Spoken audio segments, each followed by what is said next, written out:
दोस्तों, जो व्यक्ति आर्टिफिशियल इंटेलिजेंस का यूज़ कर रहे हैं इनकम टैक्स का रिप्लाई देने के लिए, या फिर अगर इनकम टैक्स डिपार्टमेंट एआई का यूज़ कर रहा है इनकम टैक्स के नोटिस जारी करने के लिए, ऑर्डर पास करने के लिए, उनके लिए बड़ा अहम फैसला आया है, जिससे में कि आपको बहुत ज़्यादा सावधानी बरतने की भी आवश्यकता है। तो इस वीडियो में से डिस्कस करेंगे, क्योंकि एआई का यूज़ करना भारी पड़ सकता है।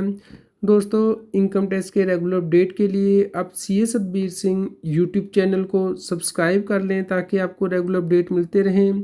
दोस्तों, केस के फैक्ट इस प्रकार हैं। टैक्स पेयर की 2 एडिशन की गई। एक है 27,91,00,000 रुपये से ज़्यादा की, क्योंकि टैक्स पेयर ने इनकम टैक्स रिटर्न में इनकम कम दिखाई थी, लेकिन इनकम टैक्स ऑफिसर ने जो परचेज है वो टैक्स पेयर की डिसअलाउ कर दी धनलक्ष्मी मेटल इंडस्ट्री से। दोस्तों, इसके अलावा एक और एडिशन की गई, वो थी 22,66,00,000 से ज़्यादा, जो कि अनसिक्योर लोन की थी, क्योंकि इस केस में भी इनकम टैक्स ऑफिसर को लगता था कि अनसिक्योर्ड लोन का जो बैलेंस है सही कैलकुलेट नहीं किया गया है, तो इसलिए उसने ये एडिशन की है।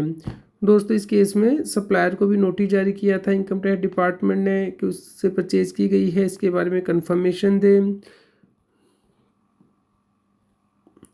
तो दोस्तों, इस केस में जो मेन ग्राउंड थे चैलेंज करने के, वो ये थे कि टैक्स पेयर ने रिप्लाई तो किया था इनकम टैक्स के नोटिस का, लेकिन असेसिंग ऑफिसर ने इसे कंसिडर नहीं किया था। और दोस्तों, इस केस में सप्लायर ने अपना रिस्पांस भी सबमिट कर दिया था, और इनकम टैक्स डिपार्टमेंट ने भी माना कि वो ये रिस्पांस कंसिडर नहीं कर पाया है।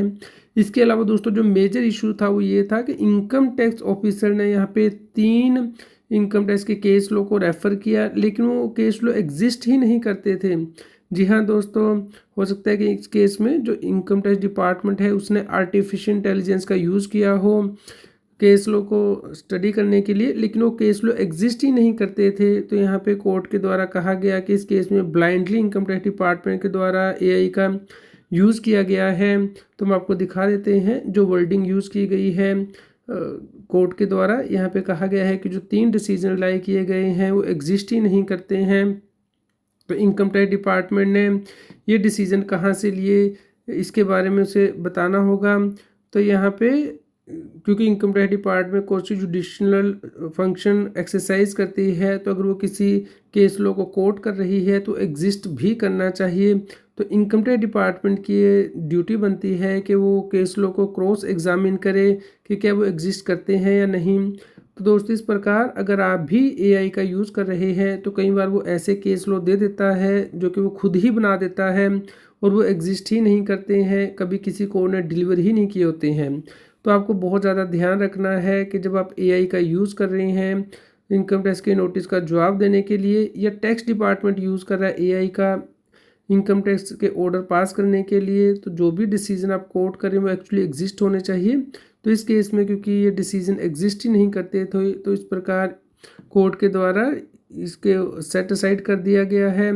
और दोस्तों, ये ऑर्डर वापस एओ को भेजा गया है कि वो दोबारा से जो फ्रेश असेसमेंट है वो करें, और इस केस में फेयर अपॉर्चुनिटी टैक्स पेयर को देनी होगी।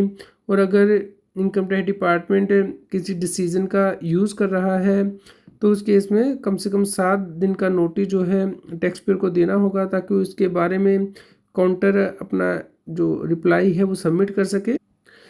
दोस्तों, जजमेंट बहुत ज़्यादा इंपॉर्टेंट हो जाती है। अगर आपको भी कोई असेसमेंट ऑर्डर मिलता है तो उसमें जो भी इनकम टैक्स ऑफिसर ने केस लॉ कोट किए हैं, आपको चेक करना है कि क्या वो सही में ठीक कोट किए हैं, कि वो एक्चुअली एग्जिस्ट करते भी हैं या नहीं।